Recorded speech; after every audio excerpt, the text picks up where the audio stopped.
Oh, wrong name there. We'll see what they actually have for each other going into picks and bans. It is going to be Team Dignitas here on the blue side to start. So the first pick could really mean a lot in this game. We've seen a lot of kind of out there first picks today. Teams just knowing what they want. And I do have to expand on what Kobe said about this Dignitas team, with Crumbs wanting to play the game a different way than the rest of the Dignitas team did. Right. Also, Cloud & Wind is still in tryouts. Like, this is a continuation of his tryout in the LCS environment. Not much more Dignitas could do when a player steps down so abruptly. But I've seen this situation happen across many different games where if a team loses a player or gets rid of a player that they did not trust, a lot of times that distrust was bringing everybody down. So if they get Cloud & Wind in and they're suddenly on the same page, everyone else will just start playing better, even if that player's worse than the previous guy. Because it's a confidence change, it's a mindset shift, and they're huge underdogs with no expectations anymore. So there's a lot of room for Dignitas to perform in this game. Yeah, put it all out on the field. Why not? Obviously, getting your jungler is not going to tell the other team too much. We already have Jarvan banned out here. May see Santorin. Actually, I was going to say pick up the Lee Sin. But what will they decide? Bjergsen is the one, obviously, that'll round out with on the purple side. So we'll probably leave him for last. I would imagine Dyrus and Lustboy grabbing something here, if not a jungler, but that's already on the board. And now we have to wonder if Santorin's been practicing any jungle nidalee himself. It saw some dominating play in the European LCS. You have to have a dark side to play jungle nidalee. Yeah, well, Santorin seems very adaptive to what Bjergsen needs. And jungle nidalee's not the type of jungler who will be able to babysit a mid lane very well, or at least have his back for his aggressive plays. So you'd think not. You'd think nidalee wouldn't be highly prioritized here from TSM. Yeah. Well, that's what we kind of see Santorin doing, is helping the team out. Almost criticized for it because that's just the way he fell into the team with everybody playing so strong in those solo lanes. But yeah, he has quite the kill participation for Team SoloMid despite what he's on. Let's be fair. He plays Jarvan, puts a flag down, get all the assists. Gets the assists. Why not? Always got to be fair. But the Morgana, Sivir have been locked in for Team SoloMid. They're taking their time. And Morgana here for TSM is a sneakily good pick against Rek'Sai. You wouldn't really think of it that way, but so one thing, when Rek'Sai is tunneling, he's not immune to crowd control, so he can come out of the tunnel and be bound if you hit him with that. Additionally, he relies on the knock-up in order to actually get auto attacks off. If you black shield the person that he's even near when he's underground, he becomes ridiculously kiteable. But this is actually cool. That's a top lane Rek'Sai. That is a top lane Rek'Sai. We're going to see Gamsu taking that and bringing something new here for us into the LCS in North America. We'll have to see if he can really put up numbers. Like we said, they could go for broke on this one, right? Nothing they're really trying to prove here. They're trying to get the new team together. We'll see what they can get on the Rift with this composition. Could be a Kalista for Wild Turtle that actually went through the ban phase without being touched. Unless Dignitas thought that Santorin was going to pick away Vi, they're really losing the mind game there of having a Rek'Sai. Nobody has played Rek'Sai top lane in the NALCS, and everybody plays him jungle, so TSM would have been picking around that. Now they know they're picking into a top lane Rek'Sai, which just makes things worlds easier for TSM. Surprising that Dignitas held off so heavily on a support pick to reveal their jungler. Dyrus goes for another Maokai here. Shifter has been doing well on Azir, something that gets banned out quite a bit against Dignitas. And maybe actually be the Cassiopeia deciding what to do. I'm interested to see what Dyrus has for his top lane matchup. Obviously playing Maokai, but has he played against the Rek'Sai? Is it going to take him by surprise? A lot of things to look at in this matchup here as we round out the rest of the picks and bans. Corki's been finding a lot of play. I don't think we'll see another 80 carry, though. I think we're going to get a mid laner out of this one. Is he going mid? Shifter has been practicing. No, it's so true. You're actually right. Oh, man. The Azir is just too powerful, along with that long range of Corki. So they are going to lock those in. And we'll see Kiwi Kid with them actually banning out the Annie here in fear of Lustboy picking that up. He goes for Thresh, and will he do it? Well, Bjergsen did have a 46-kill solo queue game on LeBlanc. 48. 48? Yeah. I lost count.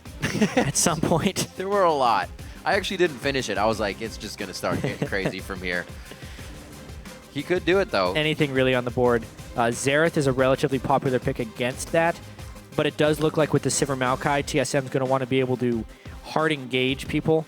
It would work pretty well, though, Maokai holding people down for the Xerath ultimates or Twisted Fate combo that. There's a lot of option here for Bjergsen in this last pick.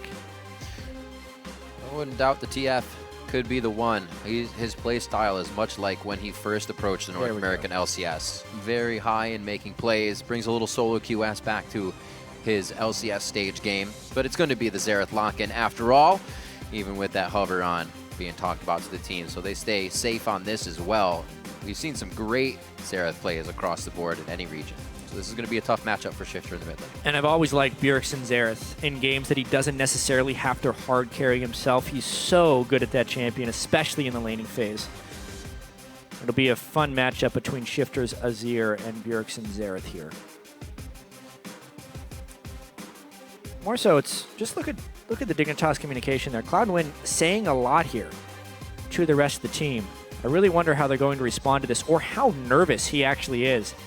Dyrus was joking with him in the team lobby, said, trying to help him out a little, don't forget your masteries. Don't forget those. Cloud9 said thank you. I checked, he has 3 mastery pages already pre-made. Most pro players actually only have 1 mastery page because they like to make it live every time they lock in a champion. But yeah, Cloud9 should have masteries. He should. And he should be able to play this one strong. We actually saw him talking with Gamsu there as the coaches head off the stage. He was pointing up. They were pointing up. So maybe we'll get a little Cloud9 to the top lane and helping out Gamsu there on the top Rek'Sai. Well, the teams load in. Tweet who you think will come out ahead by sending hashtag DIGWin or hashtag TSMWin to @LOL Esports. And we'll check in shortly to see how the fan vote stands. And I'm excited to see how this top lane works out all game. Because Dignitas, we were wondering, you know, are they going to come out this week very strong? We don't know that yet, but we know they're already bringing flavor to the table. Yeah, this is one of those over 90% fan votes online as well for TSM. Right. Heavily favored in this match. Very low expectations on Dignitas. And TSM obviously starting the season 3-1 with some impressive victories last week over Winterfox and Team Liquid. On paper, this should be a very one-sided game for TSM. Yep. And their one game they lost against Team A, it was perfect shockwaves. It's not something you can get away from, so it's kind of like winning the lottery there to have them get hit by every one of those that game to lose out. So I don't think they're going to let that happen again.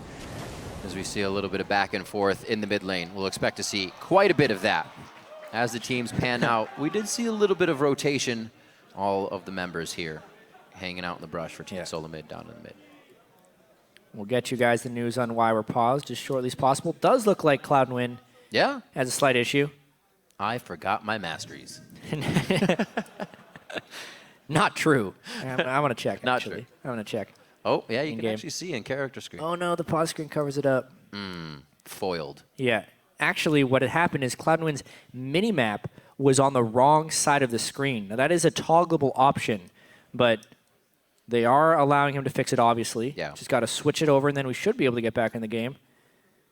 Man, what game would do that? JK. So we're not even that far into this one. It's only really been mid that's seen each other so far. So both teams are still probably going to stick to that initial strategy. The defensive board strategy? Is that what you're saying? Oh, just in general of still pushing in. I don't think they're going to back out here or be kind of deterred of the pause. Oh, yeah. They should still keep going. So now chatting with the team as they are back to live. And we're going to get this game going. So nothing too big. Nobody going to walk into a bush that has a whole team in it. But Dignitas is going to be the other side. So it looks like they'll do the same thing. Mirror each other at least to start here. Ooh. So there was a ping that Besides that, went down on a TSM. Does seem like everyone will be A-okay. Although Core JJ put himself in a pretty scary situation. Yep, just lane swap scouting wards here. One thing you'd want to do against a player in his first LCS game, jungling decision-making becomes pretty complex when you're in a lane swap. So if I were TSM, I'd actually want to lane swap these guys. And it's something TSM has been wanting to work on as well. After their week 1 game against Cloud9, even though TSM won that match, they thought their lane swapping was really bad. And they've been working on it ever since. Oh, nice little damage there by Core JJ. A lot of people have been using that brush to get some extra damage on. We've actually seen in the LCK that teams will walk down and put a lane brush ward in to stop that from happening. Well, you kind of need to, because that's the spot where AD carries need to go to freeze the lane in the first place. Yeah, true. So it's really dangerous, actually, to go up and tank those minions if there could be enemies. Saw it even last game as well. So help to the junglers to start this one off on both sides. That means they're going to be jungling laterally instead of around their own. Dyrus to teleport to the top lane, and we get to see how this plays out. Gamsu will only have a few CS lead, so it shouldn't give him an upper hand in levels too much as Dyrus approaches with level 2. Exactly. I mean, he's Maokai. He got to do a camp early on in the game. Gamsu tried to shove the lane, so he's level 2 at around the same time. This could be interesting. There is a flash. Well, they were pointing to the top lane pre-game. I don't know if he'll blow flash here. I think he's just going to try to do what he can. He's going to save it. That'd be the smart play. It's just a walkabout. They're getting information, possibly playing some stuff. I got to give credit to Dyrus, though. He has lived a lot longer than I thought he would in this situation. Who are they going to deliver it to? Give Gamsu the kill. Yeah, all right. That's what it looks like when 3 level 2s are trying to kill somebody. Well, here's the thing. Yeah, Cloud9 got the kill for Gamsu, but look at what they've given up. Santorin now all day. Just going to try and do the same thing to Core JJ, a level 1 Corki with no Valkyrie. Oh, ignited to start. The TP coming in, actually. Gamsu has a level 2 kill off of that. Whoa, he comes in very, very low. Turtle's getting hit up. He's going to go down. The heal. He saves himself immediately. The tether was just about to fire. A game of milliseconds right now to start it off. Wow. So both teams successfully tower diving. Just off the sword. But who got the bigger lead is what we're going to have to find out here. Gamsu's going to get all this farm at the turret because of the teleport down. And Cloud9 is actually catching up on farm by taking the top lane wave. Right. That very nice. He had given. So this is still advantage Dignitas, even though that really long gank they threw on to Dyrus. That's now a level 4 Vi against a level 2 Lee Sin on the other side. Really great job by Gamsu there to stop that from pretty much happening over and over. Dyrus as well, keeping himself tanky in the top lane for that early part. I don't know how he lived so long, but we've already seen that both of these teams want to try to get themselves a lead. I like it, and I want to see more of it. A pickaxe to start off here for Gamsu in the lane. And it looks like Dyrus is just going for some consumables. Tiamat/Ravenous Hydra is a really core item on the top lane Rek'Sai. Now, this is something that I thought we were going to see much sooner, but it was just so overpowering in the jungle beforehand, as Wild Turtle gets a black shield, is I think top lane Rek'Sai is better than jungle Rek'Sai, because he still provides the same amount of map presence, but he can get much more farm in that top lane.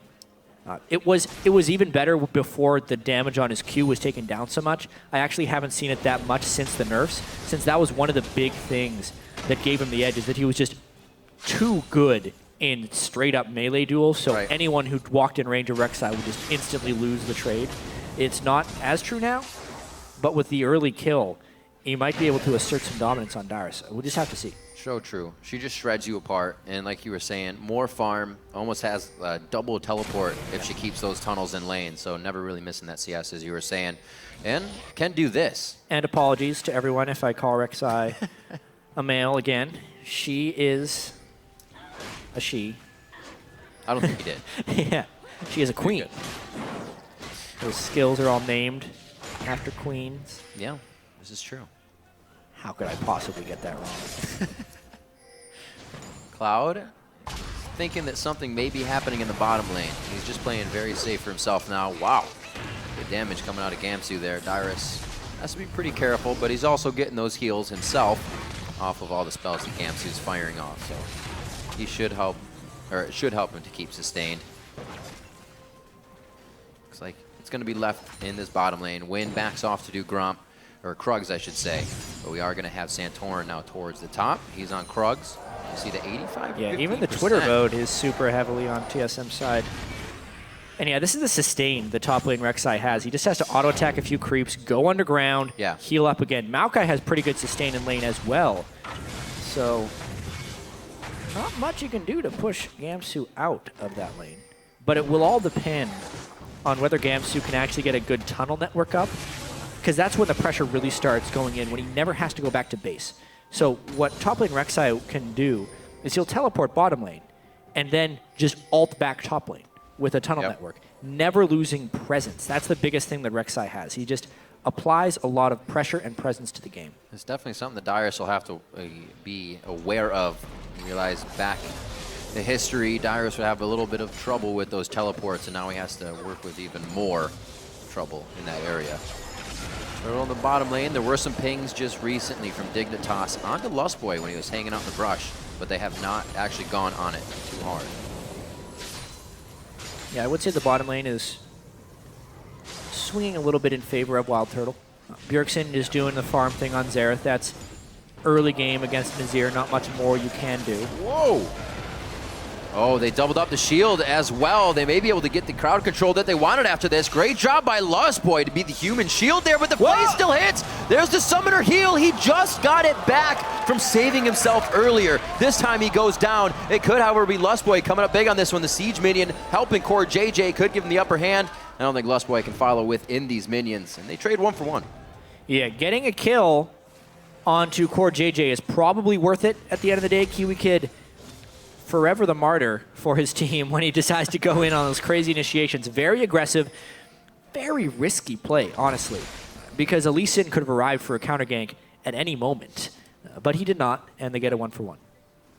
Luckily indeed. Good play by Dyrus. Really a top laner that has that sixth sense, and he can keep himself safe. So they are definitely putting a little bit more focus on Gamsu than any of the other lanes here for Dignitas, trying to get that Rek'Sai going to be a big factor in these team fights. It's going to be tough for him. It'll be interesting to see how he does get into the team. You're going to have long-range poke, you're going to have Lustboy crowd controlling you. So this pick, very interesting from Dignitas.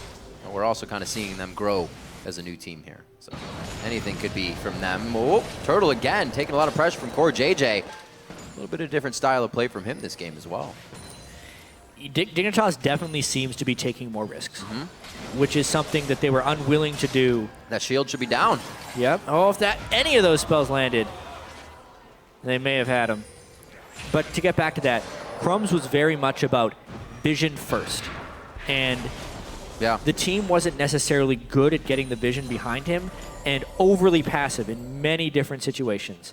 Whereas here, we've already seen from some bottom lane tendencies that vision, while important, isn't completely necessary to make a play. Risk needs to be taken for this Dig team. And in the laning phase, it's keeping them pretty even. Here, they don't even sweep far around the Dragon Pit. They don't have the big-time pink ward coverage, just one pink ward in front of the Dragon. All right, Dragon itself is not warded. Let's do it. And because TSM was not in position to react, even though TSM had vision of it, it gives Dignitas a Dragon. TSM may not be too worried about that. They'll look to gain some later in the game, but Dignitas making some good moves.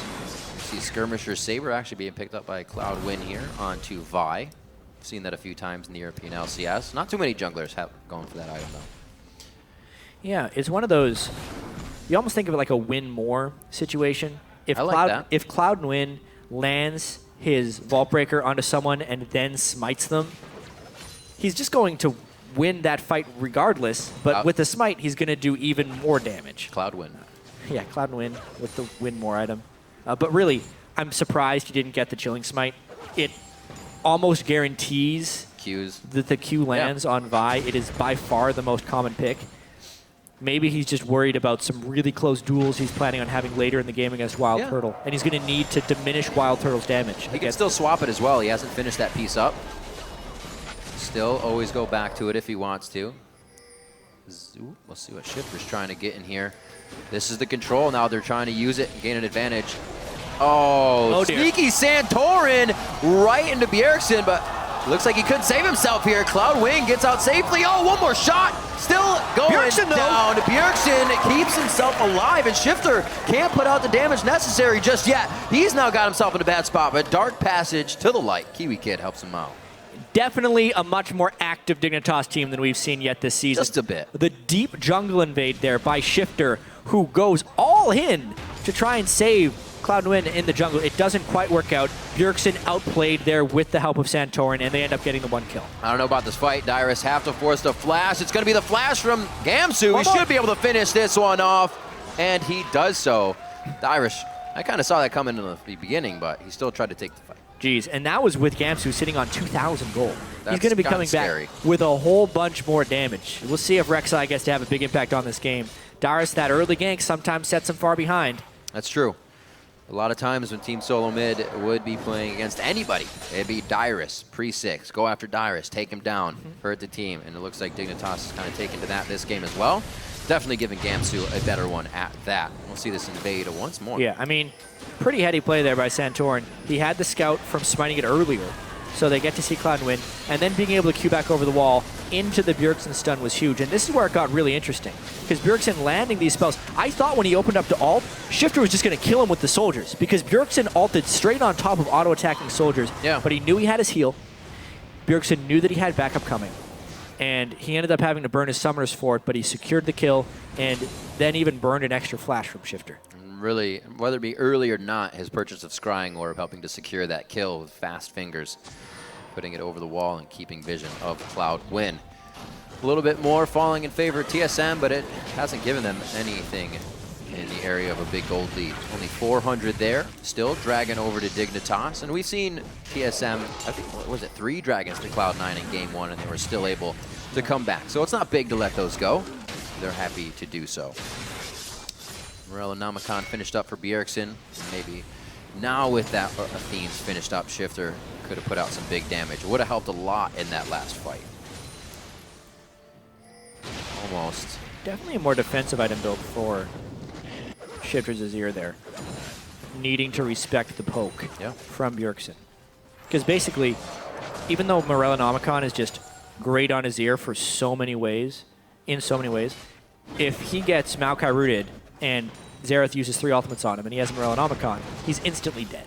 And at least he has a little bit of breathing room with the magic resist from Athene's. Kiwi Kid's throwing out a lot of hooks. Gonna hit one of them. That's all they want. And it's gonna be black shielded or spell shielded. Like, that is not a lane where Thresh can be super effective. It doesn't become easy. You're almost forced to go even harder when you know that that window's down and you may not have the abilities you want to get in. Right now, playing it safe though, 108 to 103. Those guys are good. We do see Cloud1 has actually finished on the Skirmisher's Saber item. He didn't switch over. So interesting buy for him. The guy likes to fight. Can't blame him. Even with all this pressure in the mid lane, Bjergsen's been finding himself getting. He is up in CS about 20 there, so keeping it up. He's actually highest at 10 of all the mid laners.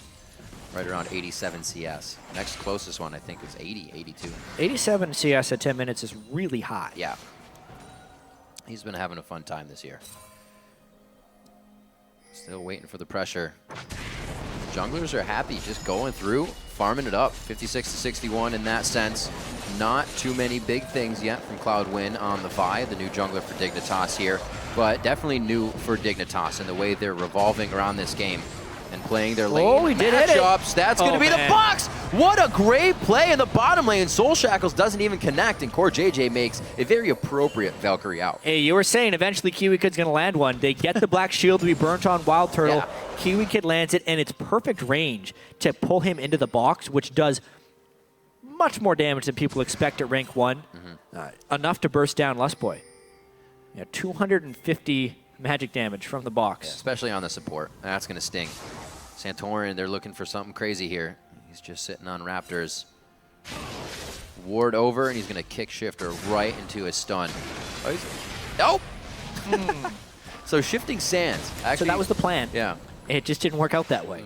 Shifter reacting a little faster. Santorin would have needed the flash kick or something to preempt that. That's tough, though. Always looks like Azir could be the guy to get, and then he just disappears. Oh. Turtle now. Oh, they go for the flash on that one. Oh! He flashes then, but there's just too much lockup. I don't know. I don't care how many shields you got. They got that Time on for a point. party down there. Great flash by Turtle there to avoid the initial power fits there by Cloud&Win, but he couldn't avoid the rest of it. He was just ganged up on. He had no Lust Boy for help. This could be another dragon. Oh, there's the scrying orb again, and it comes up big once more. Well, that makes this dragon a bit of a complication. Teleport's coming in from both teams. Uh-oh, this is going to be one heck of a fight. Team SoloMid looks to be on the upper hand in health bars. Can they organize the damage accordingly? Gamsu gets locked up. He's the one that wants to be free and doing damage right now, but he's forced to run out of this one. And they can still poke even outside the range, so Dignitas can't even stay there to think about Dragon. Yeah, Bjergsen coming in at just the right time on that Xerath play, being able to finish off Shifter as Dignitas was taking the Dragon. That is something that Dignitas couldn't account for. Especially for Cloud&Win, who's coming in as a fresh shot caller. It was a great gank bottom. He's like, all right, perfect. You know, Lee Sin's around. He used his ult mid earlier. Let's go do this. And the mid laner just dies while trying to get a catch. I think the team may have been going in there, but even with the flash being burned, getting hit by both non-flashed Xerath ultimates, it's just a prediction dance. You gotta do the safety dance, and Shifter was unable to. Yeah, looking at that, I thought he was going to come down river and take out Lust Boy, but he 1v1 Bjergsen, who he's actually been not winning 1v1s against all game. A little different. Soul Stealer for Bjergsen this early on in the game. I actually looked at the supports when you said that, so yeah, that's a little different. A couple things about Soul Stealer. Feeling good. Because Rockhat is a team who's been doing a lot of it. Nuke Ducks built multiple Soul Stealers. They built Soul Stealer on Jungle Nidalee. When you buy it, it is actually not a bad purchase. It's just under gold efficiency. So as long as Bjergsen decides to stay safe and is trying to capitalize on his edge that he has right now, it can turn out to be a really, really important purchase. But it's nothing if not a risky one still. Like, it's not as bad as it used to be, where it would start with no stacks. Now that it starts with 5 stacks, it's decent amount of power. It delays his other core items like a Void Staff or a Death Cap, which is the bigger investment. We'll see what happens. TSM is creating and keeping those options open with some forward wards, so Bjergsen can start to stack that, assists or kills. It looks like Dignitas of old, dictating the quick mid lane turret there when they have the chance. TSM knew it was eventually going to go down, so they're appropriately trying to push these side lanes here. They're going to have Wild Turtle go back to the top lane. At this point, usually mid game for him is Farm Fest. We'll see what Core JJ can get himself up to as well. They look to drop the bottom lane here as we're 5-4, just coming up on 20 minutes, and definitely a different Dignitas. These guys are looking better. It's true. And it's good to see. Yeah. The road to recovery maybe starts here for Dignitas because they were looking awful in their first few weeks. Right. But they appear to be more on the same page and willing to take risks, which is honestly more punishable of a play style. But if it works for you, it works for you. Many more hooks thrown out from Kiwi Kid. They seem to be playing with a bit more freedom here for sure. They might be able to push him out this next one and grab the wave. Good old Team Dignitas. They're sticking right with TSM here. It's going to really hinge on whether Bjergsen gets these kills coming through. Unfortunately as well for Team Dignitas, Gamsu is going to be start falling behind. He didn't provide a huge amount of map presence outside of that one kill. Got a bit of a turret race going on here though. Azir in the mid lane, 3 people in the bottom lane for Dig. Well, we know Azir can take down turrets quite fast. Looks like TSM will decide to give up a little bit to make this happen. We thought this game would actually start with Cloud&Win taking a lot of aggression in his jungle, being the new player. But Dignitas has kind of avoided that and now getting a game of what they want, dropping that last inner turret on the bottom side of the map. And they gain a little bit more control. Definitely helps their team being pick-oriented with that Vi, with those hooks coming in. They can get the wards necessary now. 3 turrets down, and surprisingly, the top lane turret from Rek'Sai, the only one yet to fall, even with his massive turret network. He can get up there, but they've made sure somebody's actually always been up there as well. You might have tunnels all over the place, but they know what it looks like. Now moving in, TSM thinks they can get a little bit off of this, knowing Dignitas just dropped one of their turrets. They're using these windows quite well. to just walk safely. Missing some pink wards though, so Dignitas is actually privy to this information of their jungle being completely warded out. A scrying orb as well onto Wild Turtle, maybe for assistance onto Bjergsen's ultimates as well. We'll see what Dig can do to kind of set up a defense now. This will be TSM really putting them to the test. A minute and 30 onto Dragon. That could be Team SoloMids for number 2. Oh, charging up. They were hoping for some ward invades by TSM there. Trying to preempt a TSM invade, but most of this is just going to be set up. Cash 5 money. gold at a time. Yep. Clearing those Rek'Sai tunnels. Just enough gold to make you feel good, not enough to matter. That's right. And purple Fruit Loops are the best ones. Delicious. So, good clearing by TSM. I love these ward battles that starts out before the Dragon. Who's got better ward game, man? And one. TSM looks like they're going to be able to set up push control at least. So, this is going to be hard for Dignitas to walk into this fight, especially with Bjergsen on the outside. If anything, Dignitas needs to be able to parlay this into a turret of some kind. They can Rek'Sai ult down if they want to, which would force Darius to teleport. And then, if TSM would end up winning the fight, then teleport back to the top lane. But TSM beat him to the punch. Ooh. Timely flash, but now that's down. Only makes things harder. Dignitas, one thing that's definitely happening better for them this game is the kills are on the right people. It's not Kiwi Kid picking it up on Annie. Definitely helping them to stay in these fights. TSM really wants to poke with Bjergsen first.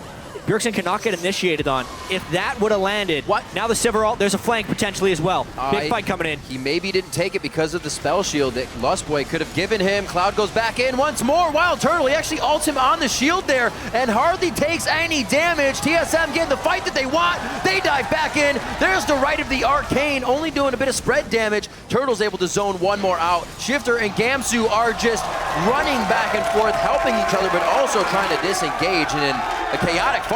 Team SoloMid loses no one. That Soul Stealer too, 11 stacks after that fight from Bjergsen.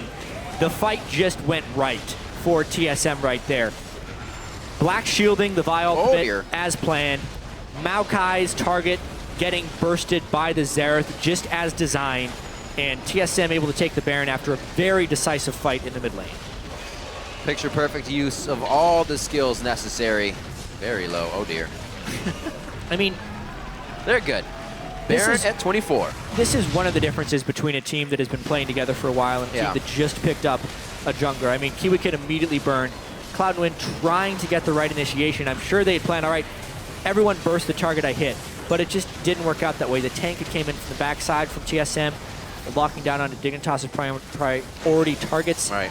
Gamsu and Cloud could not go in together, which is what's required when you're running dive buddies like that. And Bjergsen just blew people up from the back. He is now, this is the benefit of the Soul Stealer when it goes well, at 690 ability power, 24 minutes into the game. He is definitely going to be putting out some power. They also have the ability to use these baroned up minion waves, so it's going to be hard now that Dignitas kind of gets strung out thin across their the outside of their turrets. That's going to be Darius dropping one down, and the team just pretty much closing in to finalize the job. Rabadon's Morello's finished up for him. Still have Shifter trying to build up and get himself going as well. Getting harder for Dignitas. You kind of see the mid-game flip that you were just talking about, where these teams that have been there many, many times can just kind of turn it on, see that advantage they have, and take it. And TSM is starting to run with that now. Yeah. There's just such a gargantuan difference between Bjergsen's power level and the power level of everyone else in this game right now. Yes, Shifter is a more utility-based build with the Stinger, but just for some perspective, that Azir has 143 ability power right now, compared to the 693 from Xerath. That is over 4 times the amount of ability power on the enemy mid laner, 26 minutes into the game. This is what he was doing. You were saying in solo queue, he got 48 kills. He may not reach 48 here, but he's definitely putting on a show. And he definitely knows how to keep it going when he is ahead in the game. That's one thing Bjergsen can do, is just create highlights left and right. Dignitas really knows that they can't protect these turrets with that power we've been talking about coming from Bjergsen. The rest of the team as well had pretty good laning phase to come out, and now they are just starting to drop these turrets. I wondered how long it would be before they just started to break the outer base. It's with the Baron buff. They got it early enough in the game. Dignitas doesn't have the team fight potential, and the hardest turrets to crack are the ones right in front of the base. There's a bunch of low-hanging fruit for TSM to go and pick and get a bunch of gold here. So this Baron buff is really just about TSM getting a stranglehold on this game. Yep, big stranglehold as well. Even when a team with an Azir starts to really lose a position on the map, they can set up a turret, kind of regain ward control, but those turrets would just be dangerous for Dignitas to stand around right now. We haven't even really seen the Sun Disc be used because they don't have that control. I think it got used once in the mid lane, shortly then killed by TSM. So the turret counter at the top is still inaccurate in Azir games. I've been assured that that will be fixed next patch. So it's still a spectator-only bug. Does not affect Fantasy, LCS, or anything like that. No. Thank you, base Riot.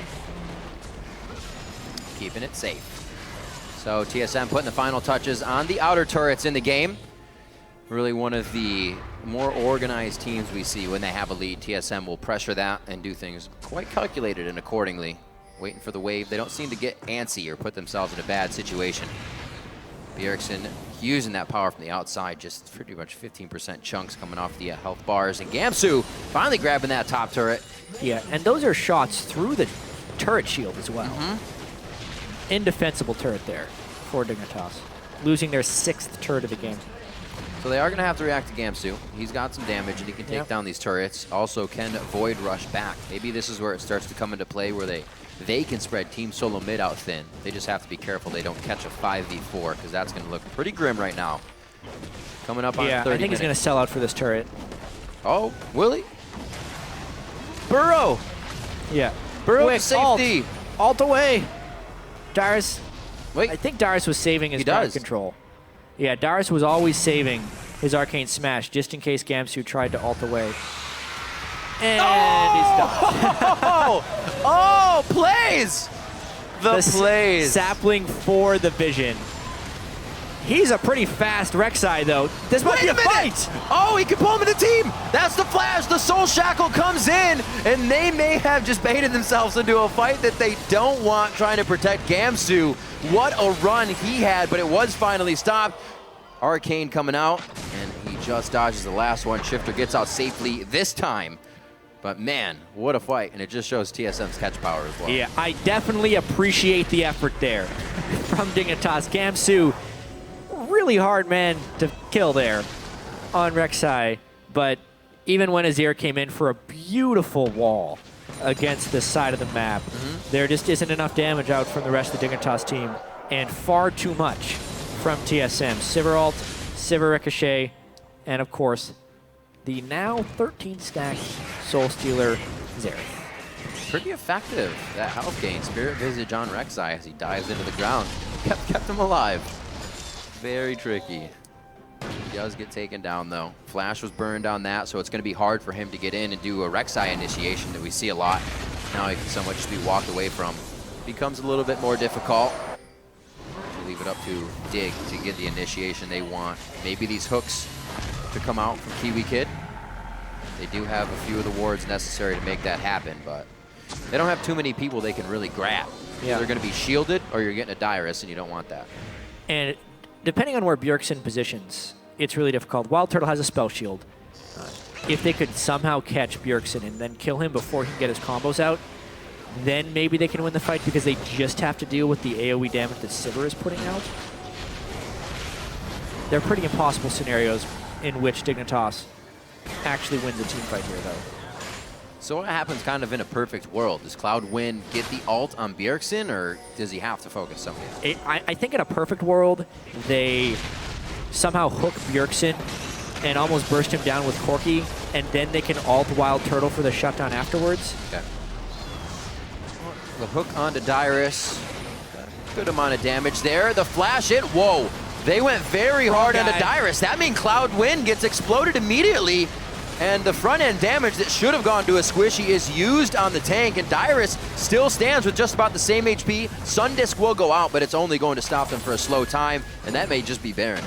Yeah, I think what happened to Cloud&Win there is Dyrus and Bjergsen were right next to each other, and he ulted the wrong person via misclick. True. I think that's what must have happened there.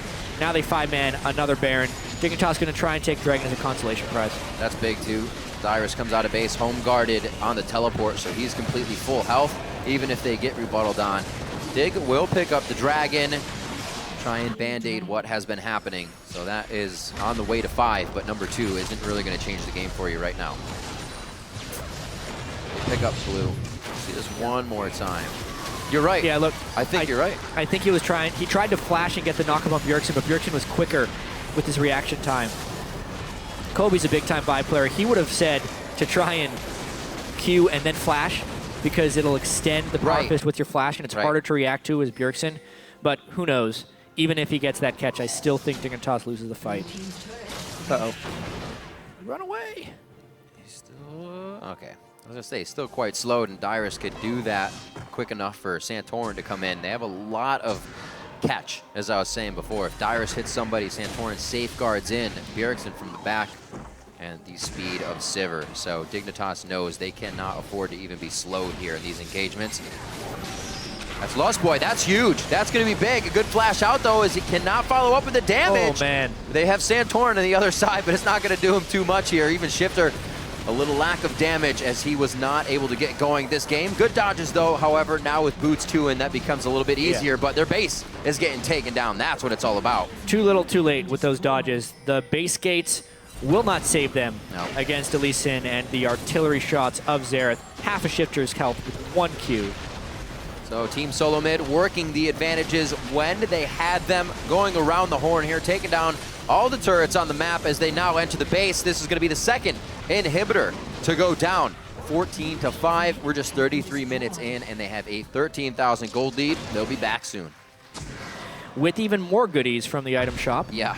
3 members on TSM seeing it over 1,400 gold. Bjergsen upgrading his Scrying Orb, why not? Probably has a bit of extra money to be using now, and a needlessly large rod as well for him as the team exits the base. With Baron down, one last lane, that's going to be top side. It's just past river. Dignitas to answer here. Maybe use this time to set up some wards. One last pick that might be able to change something. And this game has got to be really nice to watch as a TSM fan. Only because, you know, Bjergsen is on a less traditional Bjergsen champion. He's not on an assassin, but he is still pretty much carrying the game. Able to get kills early. Wild Turtle has been successful. Dyrus, despite getting killed a little bit early, did not let it tilt him. He stayed very successful. Santorin as well. Not the perfect kill participation, but still part of 10 kills in this match. And a pretty quick and crisp close of the game by TSM. Going for the third inhibitor. Definitely putting a lot of pressure on his shoulders. Being last pick, rounding out the team, knowing it's going to be somewhat on him. Jeez. The right of the arcane, almost right to the face of Core JJ. He has to flash out of that even after Valkyrie. And it only looks like a matter of time before they take this turret down. Team SoloMid looking very strong coming into this game here. Week 3. Just a few more hits. 10-5 in turrets. Means only a few more stand. Whoa. Okay. Yeah, one final in and out. That could start it off. Dyrus is already inside the base here, giving Gamsu hell. They try to dive in. Emperor's Divide pushes everyone around, but TSM can still assess the fight to get the kills that they want. Gamsu is going to be the last one. He's tanky, but he goes down in the end, and it looks like they're going to surpass this one and go right for the Nexus turret. It's a 35.5-minute game as Core JJ, he's heading for the Fountain, and Team SoloMid is heading for the Nexus. Yeah, just a good performance there by TSM. There was some aggression there by Team Dignitas. Core JJ does pick up a kill on the backside. Oh, man.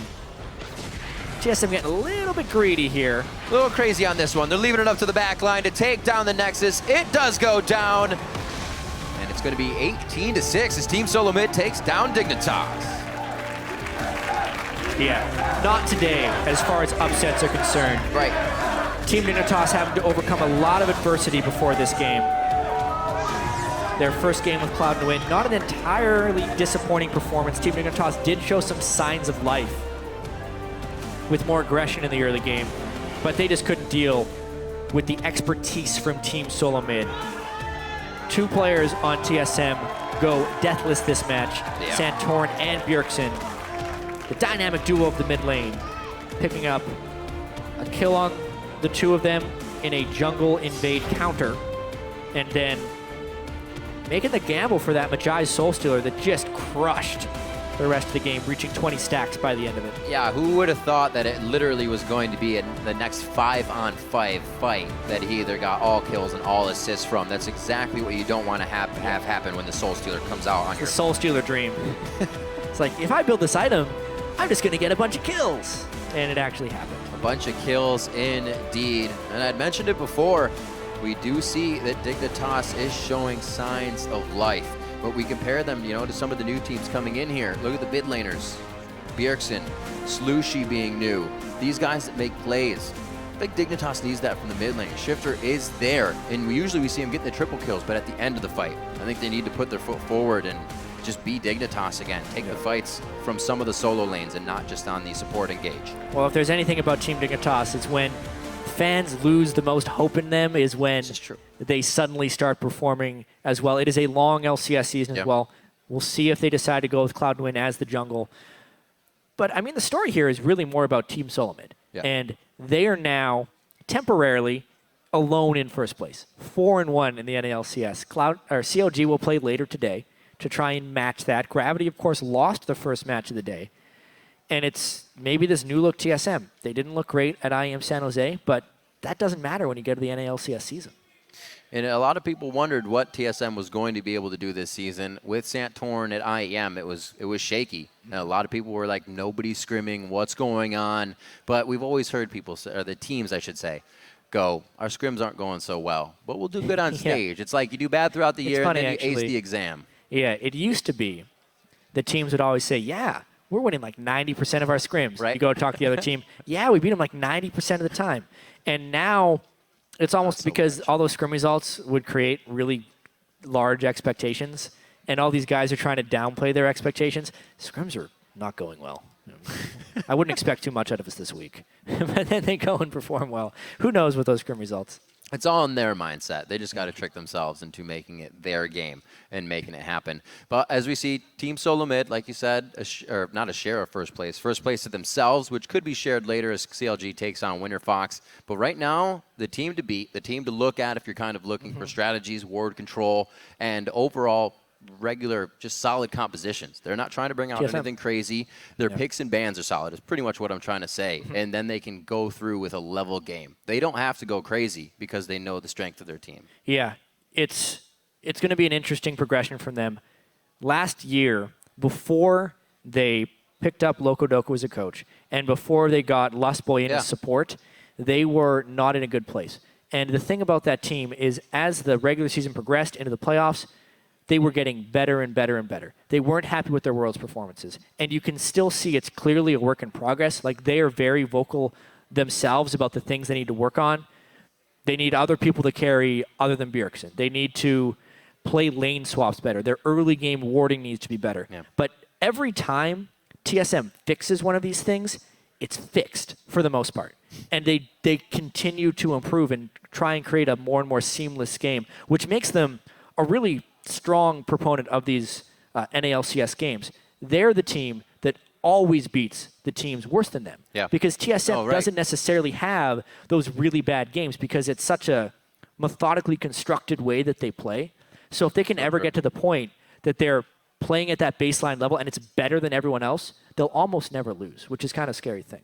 It feels good. It's a lot easier to be said than done. However. It's like an impossible situation. We have to play conservatively better than everyone else. And it doesn't work that way. All right, guys, for more on this, we just saw TSM ready. Let's throw it over to Dash for a word with the Great Danes of Team SoloMid. I like it, the Great Danes. We may have just found a nickname there, but a fabulous win for TSM there. Pretty decisive after a mid-fight. There was a very solid turning point. Bjergsen, I want to know from a player's perspective, though, where in that game did it click for you? We have it. For me, it was really when we got that fight, and I felt like the snowballing really began for me. When you get so much CS and those 2 kills on Xerath, it just feels so easy to play the game, especially when their only engage is something like a Vi, and we have the Black Shield, and we have the Sivir ulti. So when it reaches a point where I'm strong and I feel like I'm not going to die, then I feel like we can just take it home. All right, and you mentioned the Vi. Vi was obviously the debut champion for Cloud1. Santorin, I wanted to ask you to give a little critique of his debut performance because he made some really aggressive. I was happy to see the aggressive moves that he was making as a first timer in the LCS. I think he played decently well, but like his build was a bit solo queue. He went way too much like damage and no health. And also I feel like playing Vi into Morgana Sivir, that's not like what you want to do as your debut game. So I felt like he did good overall. Yeah, definitely you guys had to be confident coming out of Champion Select, having seen Sivir, Morgana, basically Xerath being the only target that Vi could really lock onto, but still the Black Shield is safety for you. Yeah, we were still really surprised though that they did the Rek'Sai top. We were actually kind of joking when we saw the Rek'Sai pick. I was like, oh, maybe they'll pick another jungler and put the Rek'Sai top, and then they actually did it. It was nothing we expected, and Darius really didn't know how to handle it. Gamsu did really well in the early game, and it's just something we haven't played against. So I think that was a pretty good kind of cheese pick where you switch around the jungle top lane, and he ended up doing pretty well on it too. So was the Maokai just like the best possible answer because it did come in after the Vi was revealed? So was that I think this is what I can do the best with in the top lane? It's more just, it's a safe pick, and it provided good peel for champions like Vi. As soon as he goes in, we just lock him down with Maokai and Morgana, and it's just a really safe pick overall. And Rek'Sai also is a very spammy champion, so I think Maokai was a safe pick. I do want to jump into a replay because we already touched on it. We're going to go 24 minutes into the game. We're going to the mid lane because, Bjergsen, you said this was kind of the turning point. And as the shot caller, I want to get your perspective on this because you guys used the Sivir ultimate really early. Yeah. But you still decided to follow through with the engagement. So give me the setup for the fight in terms of what you were thinking. Like, why was this the engagement that you guys wanted to go for? I think this was around Dragon, and as Vi jumps in, I think it's more of just Turtle kind of panicking because he feels like we need to run away. But then we're like, oh guys, let's just fight because Darius is coming in from a flank and Kiwi's really cut off to the side. So Darius gets on Kiwi, he just gets bobbed instantly, and Lustboy gets the Black Shield on the Turtle, and at this point the fight is just over. Like Santorin said, Vi can't really do much against all these spell shields, and Santorin with a really good insect play as well. It's just we get the good engage on the Thresh, we get the peel off Vi, and that's two of their champions already gone.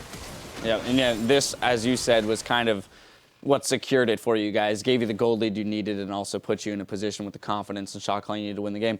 Santorin, a little compliment there from Bjergsen. I do want to ask you about, last time you were on the desk, we touched on the transition from a playmaking jungler to more of a supportive type jungler. Now I want to dive a little bit deeper into that and talk to me about the actual, like what the process was, because changing playstyle can't be that easy.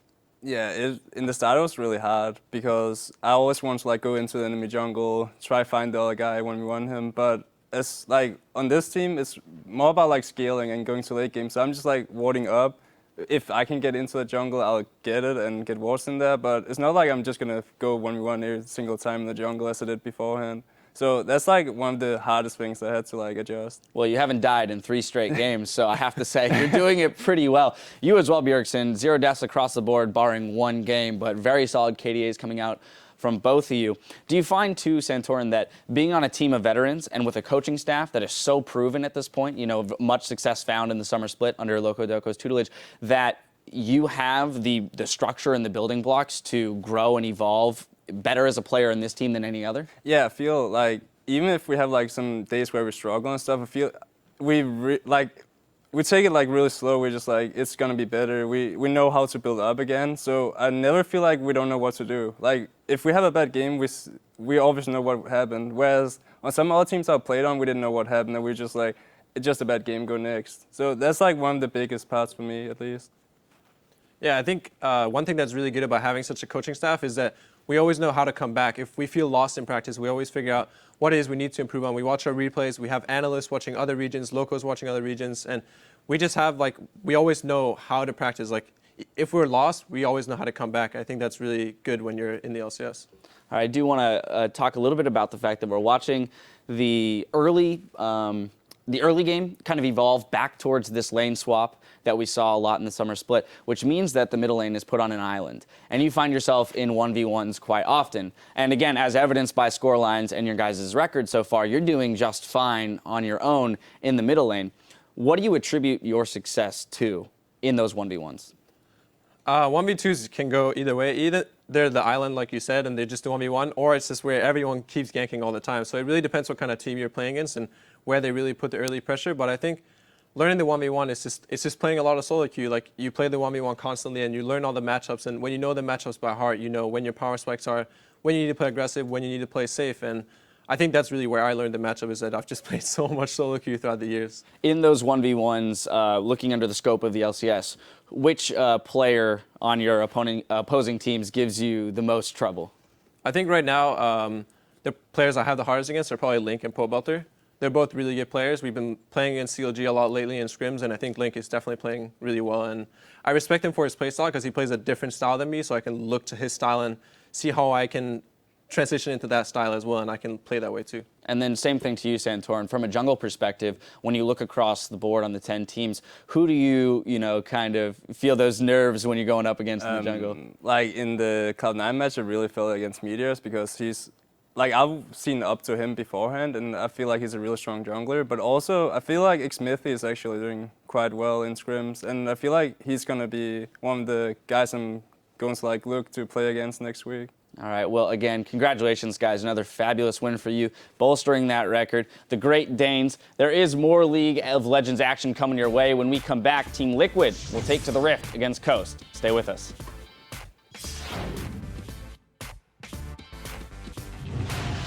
Is that you, Bjerg? Who? The LeBlanc. LeBlanc. It's fake, dude. LeBlanc. Really? I like it. Oh, that picture. I like it. I did not need to see that. Whoa, he comes in very, very low. Turtle's getting hit up. He's going to go down the heel. He saves himself. Oh, Gamsu. Solo kick. Yes! Nice! TSM getting the fight that they want. They dive back in. There's the right of the Arcane. They try to dive in. Emperor's Divide pushes everyone around, but TSM can still assess the fight to get the kills that they want. Team SoloMid takes down Dignitas.